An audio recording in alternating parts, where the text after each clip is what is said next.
Somehow this has become routine. The reporting is routine. My response here at this podium ends up being routine. The conversation in the aftermath of it, we've become numb to this. And what's become routine, of course, is the response of those who oppose any kind of common sense gun legislation. All right, folks, as promised, we now welcome in Governor Mike Huckabee, former governor of Arkansas, and, of course, Republican presidential candidate. Check him out at MikeHuckabee.com. Governor, welcome back, sir. Hey, thank you, Steve. You know, when I hear the president, he always talks about how this is just routine. Let me tell you what's routine. It is routine that every time we have a mass shooting, the president comes out and he always says, let's have some common sense gun laws. Now, tell me, Steve, what common sense gun law would have prevented that? What common sense gun law does he have in mind? Because what he proposed after Sandy Hook would not have prevented it. And every time he has this proposal, it's always about tackling a problem that doesn't exist and not dealing with the real problem. And it's not going to help and stop these horrible shootings. And all of us agree that it's unacceptable, that it's awful, and that it's an incredible tragedy that we shouldn't just roll over and say there's nothing we can do. You're absolutely right. I mean, it's been widely accepted by even the left-wing media that anything that, background checks. I mean, these guns now we find out for the most part were either bought by himself or his parents legally, as has been the case with most of the mass shootings. But something that struck me, Governor, and I'm really curious to hear what you have to say here. I don't know what he knew when he came out yesterday and made these remarks, actually saying we need to play politics with this. We need to politicize this instead of just having us say he's doing it. He admitted he wants to do it. But, he had to know then, because we found out shortly thereafter, and for crying out loud, he's the president. He had to know that the shooter said, are you a Christian? And if they were Christian, he shot them in the head and gave them worse treatment than the people who said no. Here's a devout Christian, he tells us, and I'll believe him, who doesn't care and doesn't reference the killing of Christians, not only all over the world, but even when it happens here. It is pretty difficult to understand, and I think that the fact that this is obviously some type of hate crime, some deranged individual who especially wanted to kill Christians is a significant part of this story. But here's another part of this story. We also have learned that this shooter had sent things out on his social media indicating that he was doing something because he wanted to be famous. And he specifically referenced other shooters like the Virginia Tech shooter and saying the more you kill, the more famous you become. May I make a suggestion? Rather than the president tinkering with the Second Amendment, he might want to propose tinkering with the First Amendment and maybe say that we would not give this guy's name on the air, that we wouldn't put his picture up on the air, because when you glorify these killers, and again, in a deranged mind, it's glorification for them to get the publicity and the notoriety. I just think perhaps if we want to stop these mass killings, one way to do it is simply refer to them as the savage, the animal, the thug, the cold-blooded, cowardly murderer, but never, ever, ever mention the animal's name and never put his face up on the screen, because then you give him exactly what he wants. And you'd like to see some kind of law to that effect?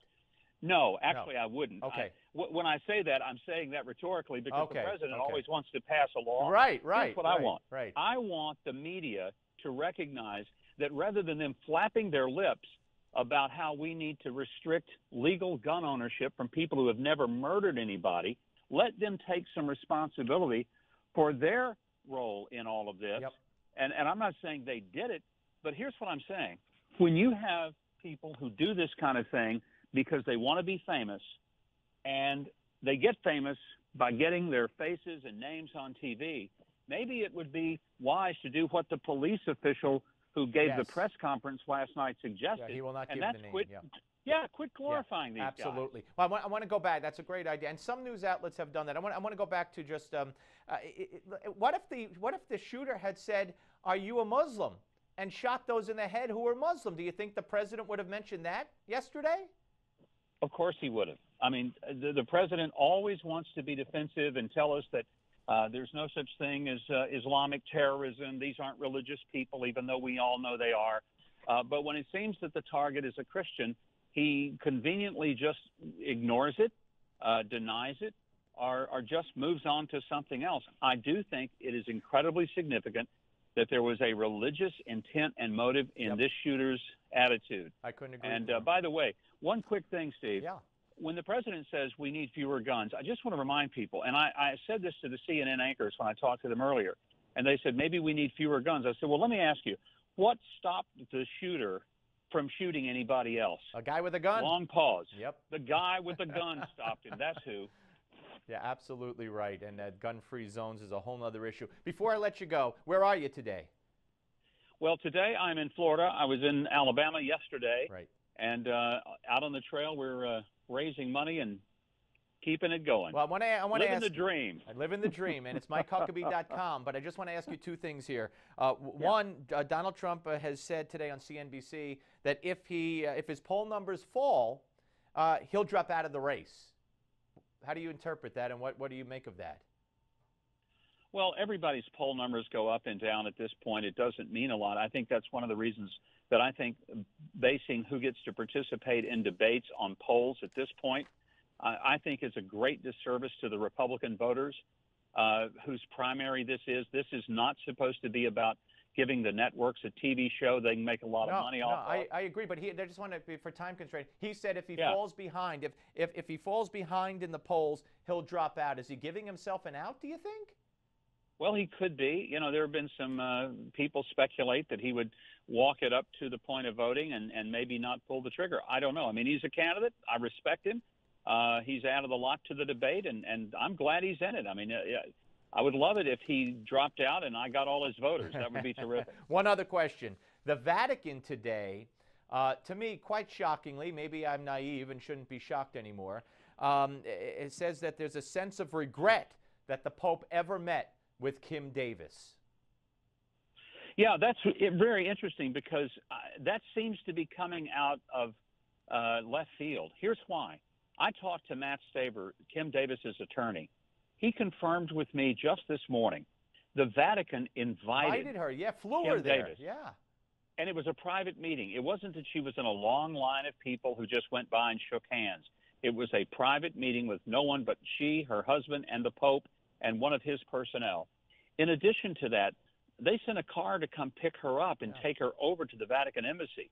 He affirmed with her right to religious liberty. And then on an airplane between Philadelphia and Rome, he told ABC's Terry Moran that he believed that religious liberty was a human right that transcended all law. So, you know, I don't know what this spokesperson said, but I know what the Pope said to Terry Moran, and I don't think Terry Moran is out there trying to shill for Kim Davis. Yeah.